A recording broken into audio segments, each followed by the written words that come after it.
రైతు సోదరులకి నమస్కారం. రైతులకి నేను చెప్పేది ఏమిటంటే, ఒక వాటర్ బాటిల్ వచ్చి 20 రూపాయలు. మనం కాళ్ళకి తొడుక్కునే చెప్పులు వచ్చేసి 350, 400, 500 ఉన్నాయి.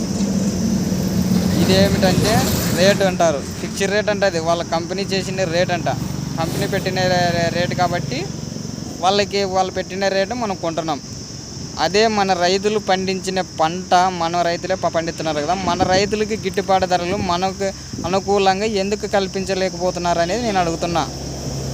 రైతుల తరఫున రైతులకు న్యాయం జరగాలనే ఉద్దేశంతో మా అన్న ఇండిపెండెంట్గా పోటీ చేసినాడు. గుంటకల్ నియోజకవర్గంలో ఇండిపెండెంట్గా పోటీ చేసినాడు. మా అన్న గుర్తు వచ్చేసి వజ్రం గుర్తు.